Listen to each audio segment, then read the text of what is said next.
hands trembled as I stared at the document on my lawyer's desk. My signature right there at the bottom, except I had never signed it. The ink was fresh, the date was recent, but that signature transferring 40% of my family business to my nephew Derek was a complete fabrication. A family betrayal I never saw coming. I remember that morning so clearly. The coffee maker in my kitchen had just finished brewing.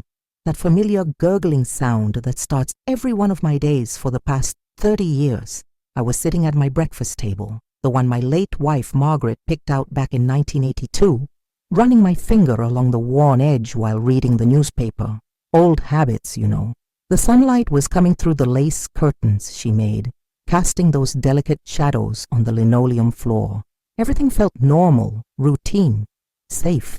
My nephew Derek had called the night before, asking if I could meet with Richard Chen, my lawyer, about some paperwork updates for the business. Standard stuff, he said. Annual filings, nothing to worry about. I trusted him completely. After all, I had practically raised Derek after his father, my brother Tom, passed away when Derek was just 12. I brought him into the business at 18, taught him everything I knew about running a hardware supply company, showed him the value of hard work and family loyalty, or at least I thought I had.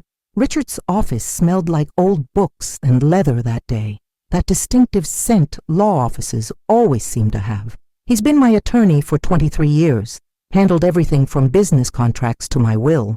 When I walked in, I could see the concern etched on his face immediately.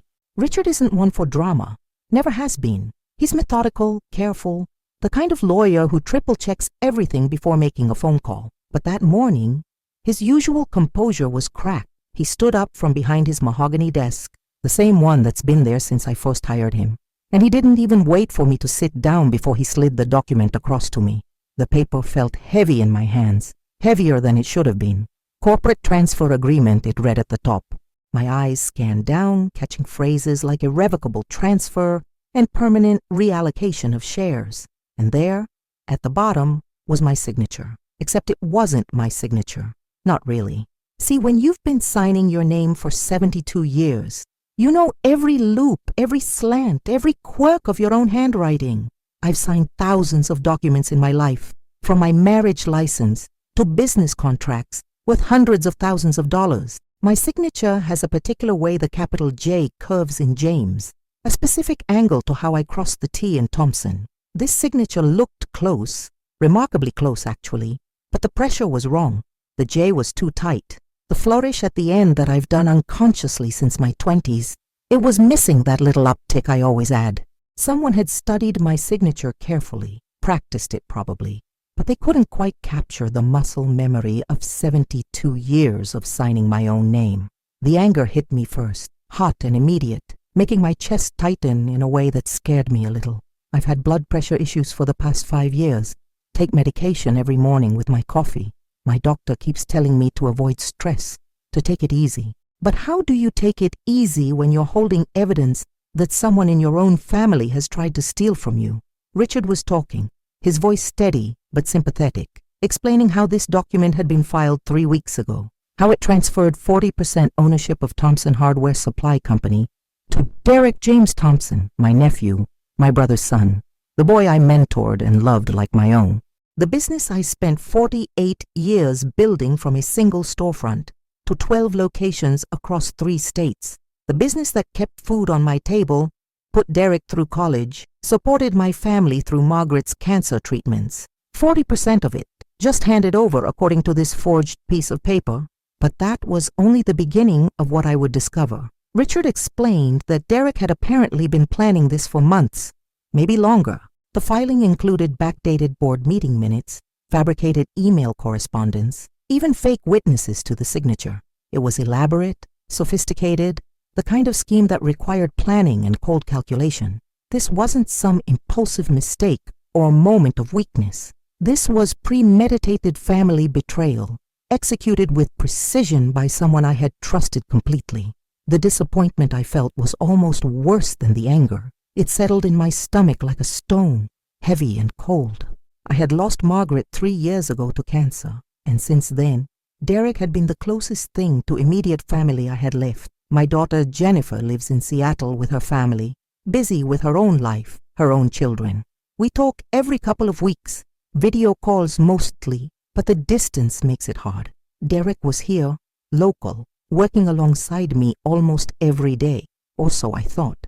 Richard pulled out more documents, spreading them across his desk like evidence at a crime scene. Bank statements showing unusual withdrawals from company accounts, always just under the threshold that would trigger automatic review.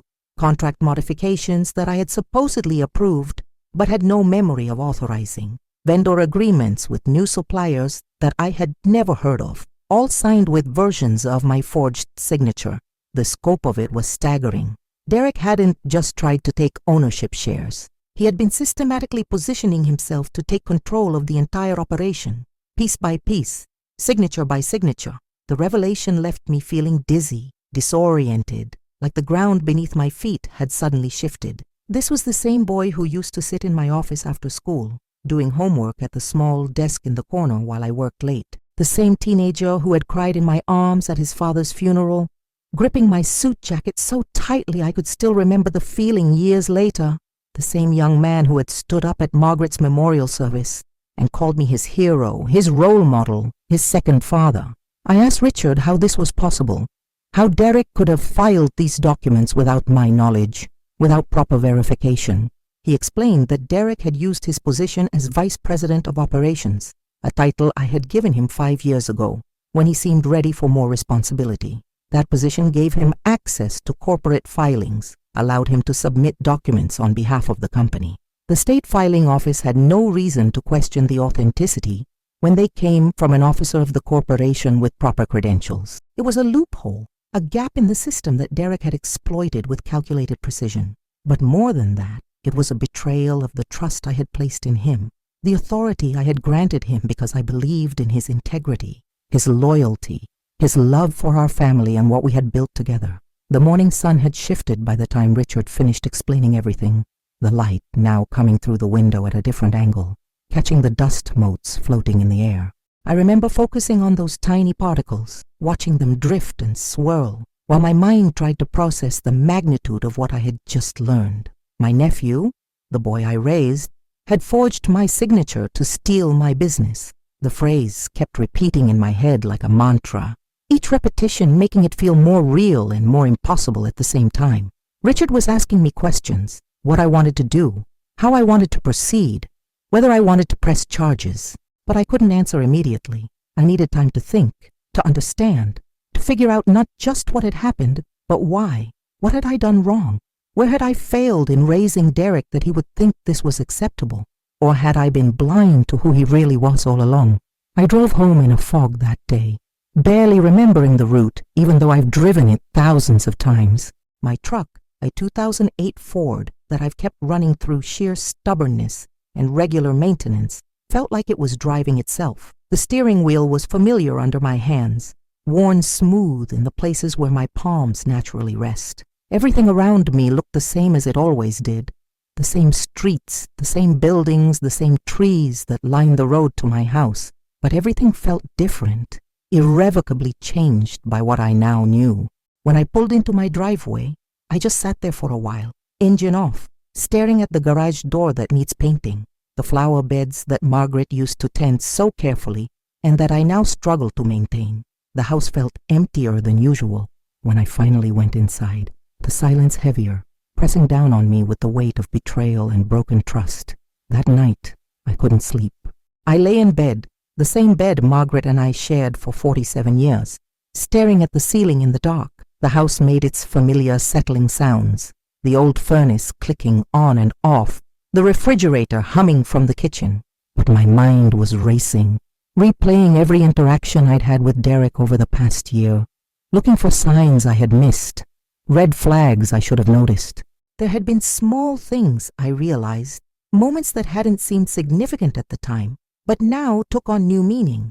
Derek had been asking a lot of questions about my retirement plans, about what would happen to the business when I decided to step back. He had suggested multiple times that I should consider reducing my workload, letting him handle more of the day-to-day operations. I had thought he was being caring, concerned about my health and well-being.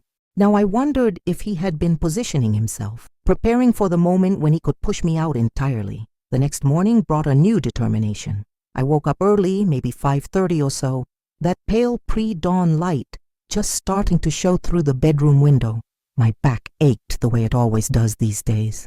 Arthritis in my lower spine that flares up when I've been lying down too long. But that pain felt insignificant compared to the resolve that had crystallized overnight. I had built Thompson Hardware Supply from nothing.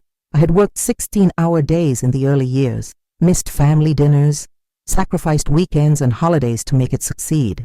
Margaret had understood, had supported me through every challenge, every setback, every small victory. This business wasn't just a company or a source of income. It was the physical manifestation of our life's work together, our legacy, our contribution to the community that had supported us for decades. And I wasn't going to let anyone, family or not, take it from me through deception and forgery. I called Richard before 7 that morning, catching him probably just as he was having his own coffee. His voice was alert despite the early hour, and I could hear the relief in his tone when I told him I wanted to fight this, that I wanted to take every legal action available to undo what Derek had done and protect what was rightfully mine. Richard outlined the strategy immediately, like he had been preparing for this conversation. We would file for an emergency injunction to freeze any further transfers or changes to the corporate structure.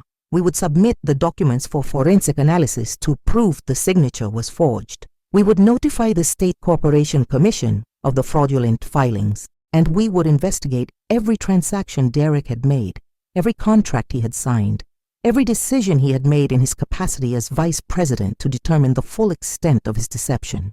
It was going to be a battle, Richard warned me, potentially a long and expensive one. Family disputes always are. But I told him something I truly believed in that moment. I told him that this wasn't about money or revenge. This was about accountability, about standing up for what's right, about not letting someone get away with betrayal just because they share your blood. The hardest part was facing Derek. I knew I would have to confront him eventually, have to look him in the eye and ask him why. But I wanted to be prepared first, wanted to have all the facts, all the evidence, all the legal protections in place before that conversation happened. Richard advised me to stay away from the business for a few days while we got the initial filings in order, to avoid any confrontation that could complicate the legal proceedings. So I stayed home, pacing my living room, drinking too much coffee, and making lists of everything I needed to do, everyone I needed to call, every step I needed to take to reclaim what was mine. The isolation gave me time to think, to really process what had happened and what it meant. I found myself looking at old photographs, pictures of Derek as a child, as a teenager, as a young man starting out in the business. In every photo, he looked earnest, honest, trustworthy. Had he been hiding his true nature even then, or had something changed along the way, some shift in his character that I had failed to notice? Little did I know what the next morning would bring, but it started with a phone call that came at 8:15, just as I was finishing breakfast. My daughter Jennifer calling from Seattle. She had heard from Derek, she said, her voice tight with confusion and concern. Derek had told her that I was trying to force him out of the business, that I was making irrational decisions, that he was worried about my mental state and my ability to continue running the company. He had even suggested that I might be showing early signs of dementia or Alzheimer's, that my accusations against him were symptoms of cognitive decline. The audacity of it took my breath away. Not only had he forged my signature and tried to steal my business, but now he was trying to paint me as mentally incompetent, trying to turn my own daughter against me, trying to create a narrative where he was the concerned family member and I was the confused old man who didn't know what was real anymore. The manipulation was stunning in its boldness and its cruelty. I explained everything to Jennifer, carefully and calmly, walking her through what Richard had found, what the evidence showed, what Derek had actually done. I could hear the shock in her voice, the disbelief, but also the growing anger as she realized that Derek had tried to use her, to manipulate her concerns about me living alone and aging without Margaret. She apologized immediately, saying she should have called me first, should have questioned Derek's version of events, but I told her it wasn't her fault. Derek had been convincing because he had years of practice being the devoted nephew, the trustworthy family member. He had built that reputation carefully, and now he was trying to use it as a weapon against me. Jennifer asked what she could do to help, and I felt a surge of gratitude that brought tears to my eyes. Having my daughter's support, her belief in my version of events, meant more than I could express in that moment. She said she would fly out the following week, that she would be there for whatever I needed, that we would face this together as a family, real family, not the fake loyalty Derek had been performing all these years. The forensic analysis of the signature came back within 5 days, faster than Richard had expected. The expert's report was detailed and damning. The signature on the transfer document was definitively not mine. The analysis showed differences in pen pressure, stroke order, letter formation, and dozens of other microscopic details that proved forgery beyond any reasonable doubt.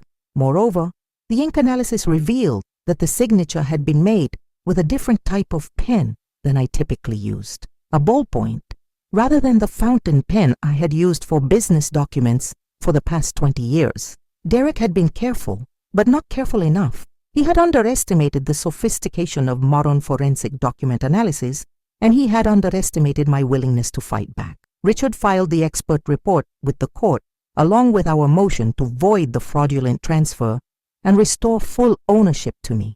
The judge granted an emergency hearing within 2 weeks, unusually fast for the court system, but Richard said the evidence was so clear-cut that the judge wanted to resolve it quickly. During those 2 weeks, I started going back to the business, reclaiming my presence and my authority. I walked through each of our 12 locations, talking to employees who had worked for me for years, some for decades. I wanted them to hear directly from me what was happening, to understand that the stability of their jobs and the integrity of the company weren't in question despite the internal family conflict. The response I got was overwhelming and humbling. Employee after employee came up to me privately, sharing their own concerns about Derek's recent behavior, changes they had noticed but felt uncomfortable reporting. Several mentioned that Derek had been cutting corners on quality control, pushing for cheaper suppliers to boost short-term profit margins. Others said he had been dismissive and disrespectful to longtime staff, treating them like disposable resources rather than valued team members. One manager, Carol, who had been with the company for 31 years, told me with tears in her eyes that she had been planning to retire early because working under Derek's management had become so unpleasant. But she said if I was staying and fighting, she would stay too. That conversation, and dozens like it, reminded me why this battle mattered. It wasn't just about my ownership or my pride. It was about protecting the people who depended on this business, who had built their own careers and livelihoods alongside mine. The confrontation I had been dreading finally happened 3 days before the court hearing. Derek showed up at my house unannounced, letting himself in through the back door using the key I had given him years ago for emergencies. I was in my workshop in the garage, fixing an old radio that had belonged to Margaret's father, when I heard the door open. He found me there, standing in the doorway with his arms crossed, his expression a mixture of anger and something else I couldn't quite identify. Maybe fear, maybe regret, probably calculation about how to handle this conversation. He started talking immediately, his words coming fast and defensive. He said I was overreacting, that the signature issue was just a misunderstanding, that he had signed on my behalf because I had given him verbal authorization and forgotten about it. The lies came so smoothly, so practiced, that I wondered how many times he had told them to himself, how deeply he had committed to this false narrative. I let him talk, standing there with my hands still holding the radio, watching him perform this elaborate justification for theft and betrayal. When he finally stopped, when he ran out of excuses and explanations, I spoke. I kept my voice calm, steady, though inside I was shaking with a combination of anger and profound sadness. I told him I knew the truth, all of it. I told him about the forensic analysis, about the investigation into his financial manipulations, about the employees who had come forward with concerns. I told him that his lies wouldn't work anymore, that his attempt to paint me as mentally incompetent had failed, that the legal system would hold him accountable for what he had done. And then I asked him the question that had been haunting me for weeks. Why? Why would he do this to me to us, to the family legacy his own father had been part of building. Why wasn't the opportunity I had given him, the position and salary and future I had offered, enough? Why did he need to forge and steal and betray? His answer, when it came, was worse than I had imagined. He said I was holding him back, that I was too old and too set in my ways to let the business grow and modernize. He said he deserved more credit and more control for the work he had put in over the years. He said the business should be his by right, that he had earned it more than I was willing to acknowledge. There was no remorse in his voice, no recognition of wrongdoing, only entitlement and resentment that he had been caught. He actually seemed to believe that he was the victim in this situation, that my refusal to hand over my life's work to him was an injustice that justified his actions. The depth of his self-deception and narcissism shocked me. This wasn't the boy I had raised, or maybe it was, and I had been too blind to see who he really was beneath the surface he presented to the world. I told Derek to leave my house and to stay away from me and from the business until the court hearing. He left without another word, slamming the back door so hard the windows rattled. After he was gone, I sat down on my workshop stool, suddenly exhausted, and let myself feel the full weight of the grief I had been holding back. I mourned for the relationship I thought we had, for the nephew I thought I knew, for the family I thought we were. The sadness was profound, a deep ache that settled in my chest and wouldn't leave. But underneath the sadness was something else, something stronger and more enduring: resolve, determination. A clear-eyed understanding that I had been wronged and that I had every right to fight back, to protect what was mine, to demand accountability even from family, especially from family. The court hearing arrived on a Tuesday morning, one of those crisp autumn days when the air has that particular sharp clarity that makes everything feel more vivid. Richard met me outside the courthouse, and Jennifer was there too, having flown in the day before. We walked into the courtroom together, and I felt their support like a physical presence, giving me strength. Derek was already there with his own lawyer, a younger man I didn't recognize, both of them sitting on the opposite side of the room. Derek wouldn't look at me when we entered, keeping his eyes fixed on the table in front of him. The hearing itself was surprisingly brief. Richard presented the forensic evidence, the expert testimony, the documentation of the forgery. Derek's lawyer tried to argue that there were questions about the analysis, that there could be alternative explanations, but it was clear even he didn't believe his own arguments. The evidence was too overwhelming, too conclusive. The judge, a woman in her 50s named Patricia Hernandez, who had a reputation for no-nonsense rulings, listened to everything with a stern expression that revealed nothing. When all the evidence had been presented, Judge Hernandez delivered her ruling without any deliberation or recess. She declared the transfer document void, the forged signature inadmissible, and ordered the immediate restoration of my full ownership of Thompson Hardware Supply Company.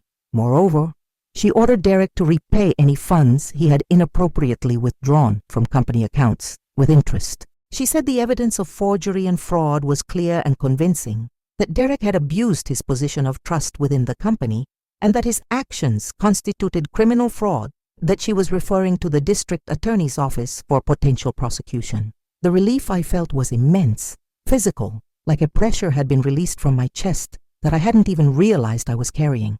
Jennifer grabbed my hand and squeezed it, and I could see tears in her eyes that matched my own. Across the room, Derek's face had gone pale, his expression a mixture of shock and what might have been the first real understanding of the consequences of his actions. But the legal victory, as satisfying as it was, didn't erase the personal damage Derek had done. That night, sitting in my living room with Jennifer, we talked for hours about trust and family and what it means when someone you love betrays you. She told me about her own experiences with Derek over the years, moments when he had seemed manipulative or self-serving that she had dismissed at the time because he was family. We both realized that we had made excuses for him, overlooked warning signs because we wanted to believe in the person we thought he was, rather than seeing the person he actually was. It was a painful conversation, full of regret and second-guessing, but it was also healing in its way. We were acknowledging reality, accepting what had happened, and starting to figure out how to move forward. The next phase was rebuilding. I officially removed Derek from all positions within the company, revoked his access to accounts and systems, and began the process of undoing the damage he had caused. I promoted Carol, the longtime manager who had offered to stay and support me, to vice president of operations. She was stunned and grateful, and I knew she would honor the responsibility in a way Derek never had. I also started having more regular conversations with Jennifer about the future of the business, about succession planning, and what would eventually happen when I did decide to retire.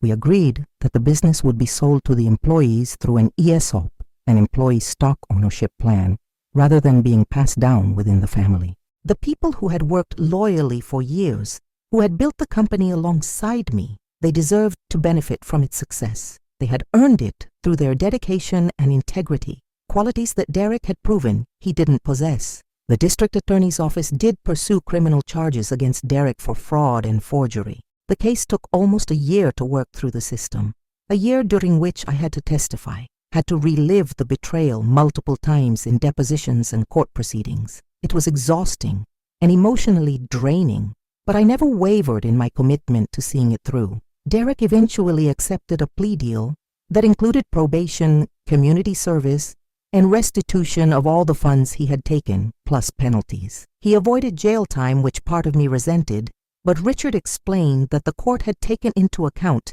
his previously clean record and the fact that he had ultimately returned the money. The criminal conviction meant Derek could never hold a position of financial trust again, could never be a corporate officer or director. His career in business management was effectively over, a consequence of his own choices and actions. During this time, something unexpected happened.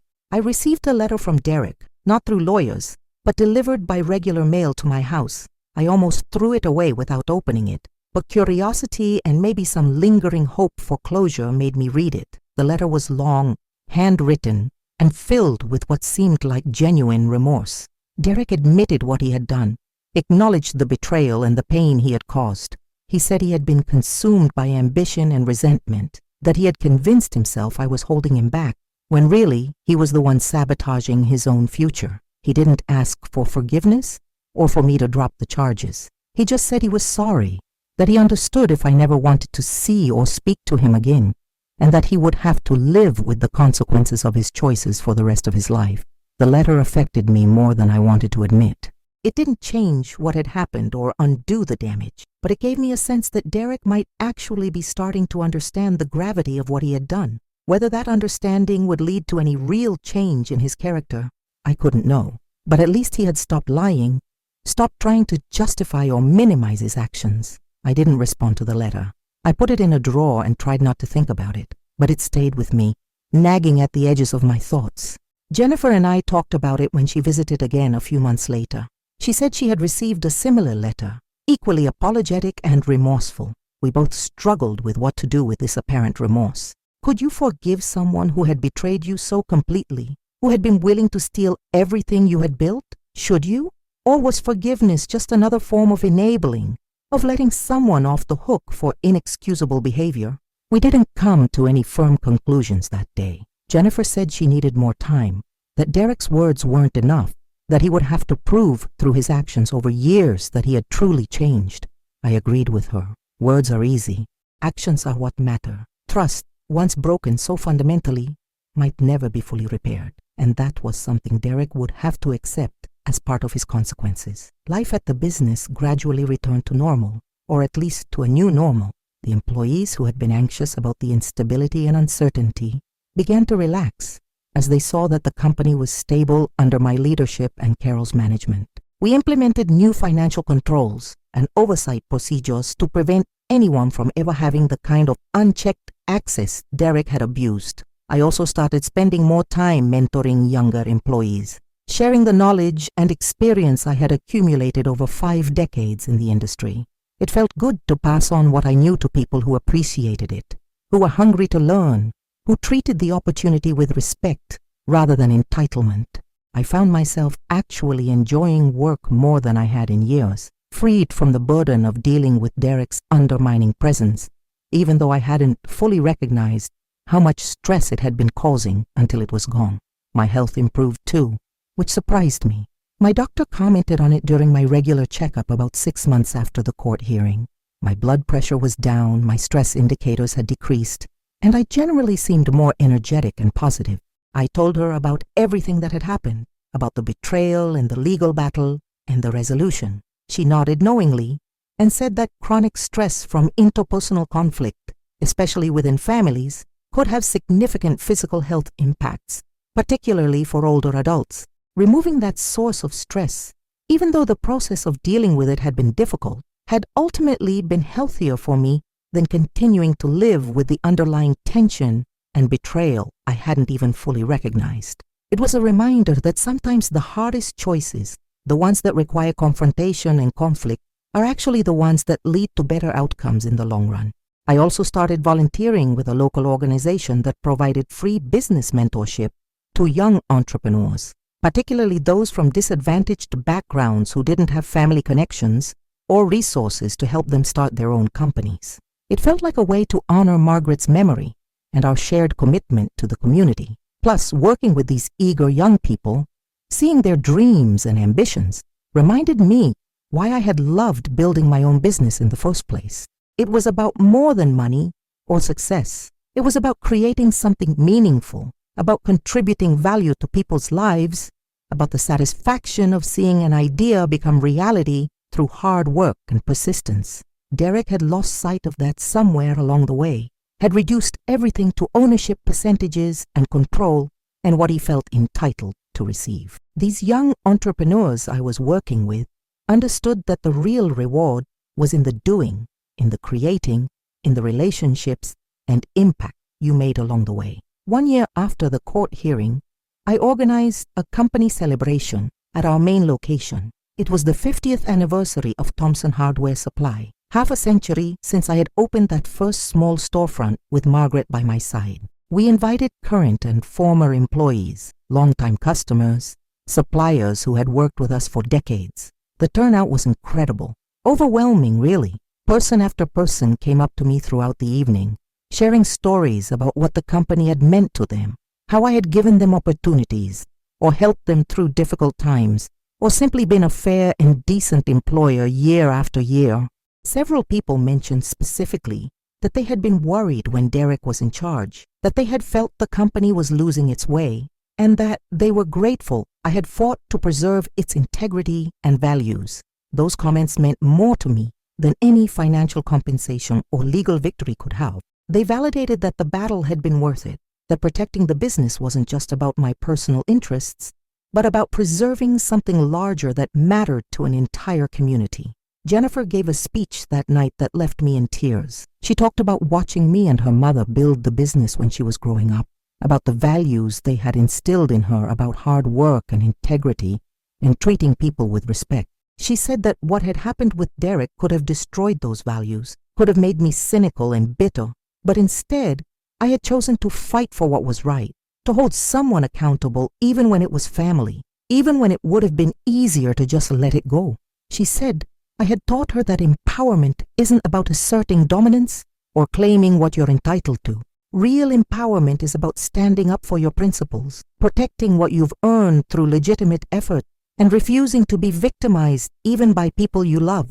Her words captured something I had been feeling but hadn't quite been able to articulate. This whole experience, as painful as it had been, had actually made me stronger and more confident in who I was and what I stood for. The district attorney at Derek's sentencing hearing had asked if I wanted to give a victim impact statement, to speak directly to the court about how his actions had affected me. I had declined at the time, feeling like I had already said everything that needed to be said through the legal proceedings. But looking back now, I realize what I would have said if I had taken that opportunity. I would have talked about how betrayal from family cuts deeper than any other kind of betrayal, because it violates the fundamental bonds that are supposed to be unbreakable. I would have explained how forgery isn't just a technical crime, but a theft of identity, an attempt to use your own existence and signature against you. I would have described the specific pain of realizing that someone you loved and mentored had been planning to take everything from you while smiling to your face and calling you family. But I also would have said that I survived it, that I fought back, that I refused to be defined as a victim, and that Derek's actions, while they caused significant harm, ultimately failed because I had the courage and support to stand up for myself. Thinking about courage, I've come to understand it differently through this experience. When you're younger, you tend to think of courage in dramatic terms, about facing obvious dangers or making bold, decisive moves. But the courage required to confront family betrayal, to challenge someone you love who has wronged you, to persist through a long and painful legal battle when it would be easier to just walk away and accept the loss, that's a different and perhaps deeper kind of courage. It's the courage of endurance, of holding on to your principles even when your heart is breaking, of choosing accountability over peace, even though peace would feel so much better in the moment. That's the courage I had to find within myself, and discovering that I had it, that I could draw on reserves of strength I didn't know I possessed, that has been transformative in ways that go beyond the specific situation with Derek. My relationship with Jennifer also deepened through this crisis in ways I hadn't anticipated. We had always been close, but the distance between us, both geographic and in terms of our daily lives, had created a certain formality in our interactions. Going through this experience together, having her support and belief in me when Derek was trying to paint me as incompetent and confused, brought us to a new level of trust and intimacy. We started talking more regularly, not just surface-level updates, but real conversations about our lives, our fears, our hopes. She shared things about her own marriage and career that she had never mentioned before, and I opened up to her about my loneliness after Margaret's death in ways I hadn't been able to before. The silver lining of Derek's betrayal, if there can be said to be one, was that it brought Jennifer and me closer together, created a deeper father-daughter bond that I treasure. I also learned something crucial about elder empowerment and respect. There's a tendency in our society to view older people as past their prime, as people who should gracefully step aside and let younger generations take over. Derek had internalized that attitude, had seen me as an obstacle to be removed rather than as a person with continuing value and rights. His forgery was built on an assumption that my signature, my authority, my ownership didn't really matter anymore because of my age. But I proved him wrong. I showed that being in your 70s doesn't mean you're powerless or unable to fight for yourself. It doesn't mean you should accept being victimized or stolen from just because the thief is younger and supposedly more capable. Age brings wisdom, experience, patience, and often a clarity about what truly matters that younger people haven't yet developed. Those advantages were crucial in how I handled this situation, in my ability to stay focused on the long-term goal, rather than being derailed by emotion or Derek's attempts at manipulation. The experience also changed how I think about legacy and succession. I had always assumed that keeping the business in the family was important, that passing it on to Derek was the right way to honor the work Margaret and I had done together. But I realize now that biological family isn't the same as true family, that blood relation doesn't guarantee shared values or genuine care. The employees who showed up for me, who shared their concerns about Derek's behavior, who celebrated the 50th anniversary with such genuine warmth and appreciation, they are my real family in the ways that matter. They are the ones who share my commitment to quality and integrity and treating people well. Transitioning the business to employee ownership through the ESOP isn't a failure of family succession. It's actually a more meaningful legacy, ensuring that the values and culture Margaret and I built will continue beyond my lifetime, protected by people who truly understand and care about them. I think about Margaret often during all of this, wondering what she would have thought, how she would have handled it. She always had better people instincts than I did, was quicker to spot when someone wasn't being genuine. I wonder if she would have seen through Derek earlier, if she would have sensed that his loyalty was conditional and self-serving. But I also know what she would tell me now. She would say I did the right thing, that standing up for ourselves and our life's work was exactly what we both would have wanted. She would be proud that I didn't let Derek get away with it, that I fought for justice, even when it meant going up against family. And she would remind me, as she always did, that integrity isn't something you compromise for convenience or peace. It's the foundation of everything worthwhile in life, and protecting it is always worth the cost. The community response to the whole situation was interesting and largely supportive. Word had gotten out about what Derek had done, small towns being what they are. and I worried initially about how that public exposure might affect the business reputation. But the opposite happened. Customers went out of their way to shop at our locations, to express their support, to tell me they respected how I had handled things. Several business owners in town reached out to share their own stories of family betrayal or financial manipulation by relatives, thanking me for speaking openly about what had happened rather than hiding it in shame.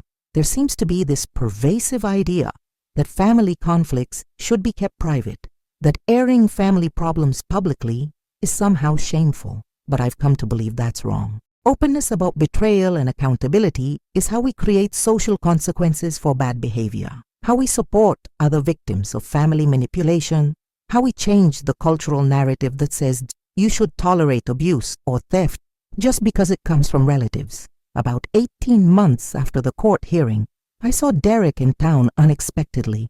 I was at the grocery store, standing in the produce section picking out tomatoes, when I looked up, and there he was, at the other end of the aisle. Our eyes met for a moment. He looked older, more worn, like the past year and a half had aged him in ways that went beyond normal time. There was something in his expression, a sadness or maybe shame, that I hadn't seen before. For a moment I thought he might come over and try to talk to me, but he just nodded slightly, a small acknowledgement of my presence, and then turned and walked away. I stood there for a while after he left, tomatoes forgotten in my hand, feeling a complex mix of emotions I couldn't quite name. Not anger anymore. The sharp edge of that had dulled with time. Not forgiveness either, nothing close to that. Maybe just a tired sadness about what could have been different if Derek had made better choices, if he had valued integrity over ambition, if he had understood that the opportunity I had given him was already a gift that deserved gratitude rather than resentment. That encounter stayed with me for days afterward, prompting a lot of reflection about where I stood emotionally with the whole situation.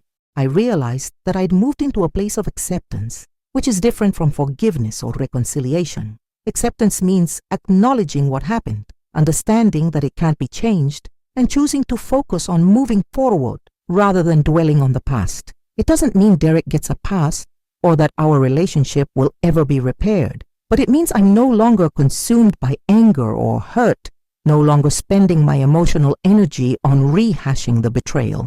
That energy is better spent on the business, on my relationship with Jennifer and her family, on the mentoring work I'm doing, on building the life I want to live in, whatever years I have remaining. Derek made his choices and will live with the consequences. I made mine and am living with the results. We're on different paths now, and that's okay. Some relationships aren't meant to survive, and trying to force healing or reconciliation when the foundation of trust is irreparably damaged isn't healthy for anyone involved. One thing I've noticed is how differently people react when I tell them what happened. Younger people, particularly those in their 20s and 30s, tend to be shocked and immediately condemn Derek's actions. They see the forgery and theft as clear violations that deserve punishment. But people closer to my age, other seniors who have navigated complex family dynamics for decades, often have more nuanced reactions. Several have shared that they've experienced similar situations where adult children or other relatives have tried to take advantage of them financially, assuming they were too old or too confused to notice or fight back. There's apparently an epidemic of elder financial abuse that doesn't get talked about enough, often perpetrated by family members who justify it to themselves with various rationalizations. My story has resonated with these folks because I didn't accept the victim role, didn't let Derek's attempt to paint me as incompetent go unchallenged. By standing up publicly for myself, I've apparently given courage to others in similar situations to do the same. The ESOP transition process has been fascinating and deeply satisfying. Working with the lawyers and financial advisors to structure the employee ownership plan, seeing the employees' excitement and pride as they become owner stakeholders in the company, has reminded me of the early days of building the business when everything felt possible and meaningful. The employees are approaching their new ownership with a seriousness and commitment that has reinvigorated the entire company culture. They're proposing innovations, suggesting improvements, taking initiative in ways they might not have when it was just my business, or when Derek was creating a toxic management environment. This is what legacy should look like, I think. Not just passing wealth or assets from one generation to the next, but creating something sustainable that benefits a whole community of people who contributed to its success. Carol has been phenomenal as VP of Operations, bringing both competence and emotional intelligence to the role. She makes decisions with the long-term health of the company and its people in mind, rather than focusing on short-term profits or personal gain. She consults with me on major decisions, but I've been intentionally stepping back more, giving her space to lead, preparing for the day when I'll retire completely and she'll be the senior voice guiding the company. That transition is happening naturally and comfortably, which is how succession should work. It's built on mutual respect and trust earned over years of working together, not on family obligation or forged documents. Derek could have had a similar path if he had been patient and proven himself worthy of that trust. But he wanted it immediately, wanted it guaranteed, regardless of whether he had owned it, and that impatience and entitlement destroyed any possibility of him ever actually receiving what he thought he deserved. I've also been working on my own financial planning and estate documents with renewed attention to detail and security. Richard helped me set up multiple layers of protection against any future attempts at fraud or forgery. My will is crystal clear about my intentions. My bank accounts have enhanced security protocols. All my important documents are stored securely with multiple copies in different locations. I've also been very explicit with Jennifer about my wishes for end-of-life care, medical decisions, and asset distribution, wanting to ensure there's no ambiguity or room for manipulation when I'm no longer able to speak for myself. It's a bit depressing to think about, honestly, to realize you need to protect yourself from your own family even after death. But it's also empowering to take control of these details, to ensure that my legacy and final wishes will be honored according to my actual intentions, rather than someone else's reinterpretation of what they think I should have wanted. Looking back now, I can see how the whole experience has changed me in subtle but significant ways. I'm less trusting by default, more aware of people's motivations and the gaps between what they say and what they do. That's made me a bit more cautious and guarded, which has both advantages and disadvantages. But I've also become more confident in my own judgment, more willing to trust my instincts when something feels off, rather than dismissing those feelings, because I want to believe the best about people. The experience has taught me that kindness and good intentions don't require naivety, that you can be generous and open-hearted while still maintaining appropriate boundaries and expecting accountability. Those things aren't contradictory. In fact, sustainable kindness requires protecting yourself from people who would exploit your generosity. Jennifer and I have talked about what we'll tell her children, my grandchildren, about what happened with Derek. They're still young, ages 8, 11, and 13, old enough to pick up on family tension, but young enough that they don't need all the details yet. We've decided to be honest with them in age-appropriate ways, using it as a teaching moment about integrity, accountability, and the importance of earning trust rather than expecting it automatically. The oldest, Emma, has already asked why Derek doesn't come to family gatherings anymore, and we've given her a simplified version that focuses on Derek making choices that broke trust and facing consequences for those choices. As they get older, we'll share more of the story, helping them understand that family relationships, like all relationships, require mutual respect and integrity to be healthy, and that sometimes the most loving thing you can do is hold someone accountable rather than enabling their harmful behavior.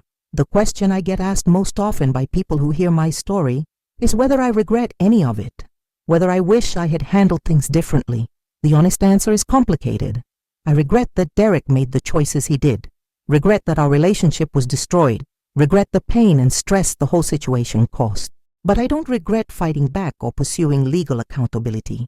Those were the right choices, the necessary choices to protect myself and the business and the employees who depended on its stability. If I had to do it over again, I wouldn't change my actions, even though I might wish the circumstances had been different. Sometimes you don't get to choose your challenges or your conflicts. You only get to choose how you respond to them. And I chose to respond with strength and dignity and a refusal to be victimized. which is something I'm proud of, regardless of how painful the process was. I think about the advice I would give to other older adults who find themselves in similar situations, dealing with financial manipulation or betrayal from family members. First, trust your instincts. If something feels wrong or dishonest, it probably is. Don't dismiss your concerns just because someone is family or because you want to believe they would never hurt you. Second, get professional help immediately. Don't try to handle it alone or within the family. Lawyers, forensic accountants, therapists who specialize in family conflict, these professionals exist for a reason and can provide both practical assistance and emotional support. Third, don't let shame or embarrassment keep you silent. Financial elder abuse thrives on secrecy and victims' reluctance to admit they were taken advantage of. By speaking openly about what happened, you protect yourself legally and socially, while also potentially helping others in similar situations feel less alone. Fourth, be prepared for it to be hard and painful. Family betrayal isn't something you get over quickly. It requires grief work, similar to grieving a death, because the relationship you thought you had is gone and won't be coming back. That process takes time and shouldn't be rushed. And fifth, remember that you have value and rights regardless of your age. Being older doesn't mean you're less deserving of respect or that you should tolerate being taken advantage of. Your experience and wisdom are assets. Your property and assets are yours, and you have every right to protect them and to demand accountability from anyone who tries to take them from you, family or not. These might seem like obvious points, but in the moment, when you're dealing with the emotional devastation of family betrayal, it's easy to doubt yourself or to minimize what happened. Having a clear framework of rights and reasonable expectations can help you stay grounded. The business continues to thrive, which is perhaps the best revenge, even though I try not to think of it in those terms. Revenge suggests Derek still occupies space in my thinking, still influences my motivations. The truth is more that the business succeeds because we're doing things right, because we're treating people well, because we're focused on quality and service and long-term relationships rather than short-term profit extraction. Those were always the values that made Thompson Hardware Supply successful, and removing Derek's corrupting influence has allowed us to return to them more fully. Our customer satisfaction scores are the highest they've been in years. Employee retention is up. Even profit margins have improved as we've gone back to prioritizing quality suppliers and fair pricing over the corner-cutting Derek had been pushing. It turns out that doing business with integrity isn't just morally right, it's also practically effective. That's a lesson I always believed, but that this whole experience has validated in concrete, measurable ways. I've also found unexpected joy in the smaller moments of daily life that I had been taking for granted. The ritual of my morning coffee in Margaret's old kitchen, the feel of sun coming through the lace curtains, the routine of checking the newspaper at my breakfast table. These simple pleasures had been overshadowed by the stress of dealing with Derek's undermining presence even before I knew what he was doing. Now, free from that chronic background anxiety, I can appreciate them again. I've started working in the garden Margaret used to tend, learning as I go, making mistakes but slowly bringing it back to something she would recognize and be proud of. I've reconnected with old friends I had been neglecting while consumed by business stress. I've started reading more, going to local community theater performances, even taking a watercolor painting class at the senior center. These activities might seem small or insignificant, but they represent reclaiming my life and my joy after a period of betrayal and conflict. They're acts of self-care and self-determination that feel quietly revolutionary in their own way. The criminal restitution Derek was ordered to pay has been arriving in regular installments, as mandated by the court. Each payment that comes in feels less like a financial win and more like a symbolic acknowledgement of accountability. The money matters, certainly, but what matters more is that Derek is being required to make tangible amends for the harm he caused. He can't just apologize with words and move on. He has to actively repair, to sacrifice his own financial comfort to restore what he tried to take. That's what real accountability looks like. It's not enough to feel sorry or to understand that you did wrong. You have to make it right to whatever degree is possible, even when doing so is difficult or uncomfortable. The legal system isn't perfect, but in this case, It functioned the way it should, ensuring that victims of fraud can recover financially while perpetrators face meaningful consequences. I think often about what Margaret would make of all this, how she would process Derek's betrayal and my response to it. She had a way of cutting through complexity to see the heart of things, of understanding people's motivations and the deeper patterns beneath surface behaviors. I think she would have seen Derek's betrayal coming before I did, would have picked up on the entitlement and resentment that were building beneath his surface performance of loyalty. But she also would have supported my decision to fight back, would have been right there beside me through every court hearing and difficult conversation. Her absence made the whole experience harder because I didn't have my partner to process it with, to lean on during the worst moments, to celebrate with when we won. But in a way, fighting for the business felt like fighting for her memory and everything we built together. That gave me strength when I might otherwise have given up or settled for a compromise that would have let Derek partially get away with what he did. One unexpected gift from this whole experience has been a clearer sense of my own mortality and how I want to spend whatever time I have left. Confronting betrayal and fighting through a legal battle is exhausting at any age, but at 72, you're acutely aware that your energy and time are finite resources. I don't want to spend the remainder of my life in conflict or bitterness.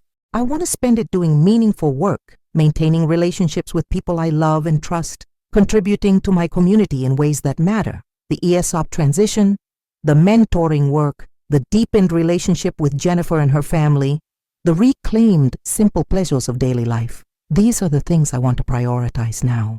Derek's betrayal could have consumed the rest of my life if I had let it. But by dealing with it decisively and then moving forward, I've freed myself to focus on building rather than dwelling on destruction. There's also something to be said for the peace that comes from knowing you stood up for yourself, that you didn't let someone take advantage of you without consequences. Some people might say I should have just let it go, that family harmony is more important than accountability, or that the stress of fighting wasn't worth it. But I profoundly disagree. There's no real peace in being victimized and accepting it. There's no harmony in relationships built on enabling bad behavior or sweeping betrayal under the rug. The real peace, the lasting peace, comes from knowing you did the right thing even when it was hard, that you protected your dignity and your rights, that you refused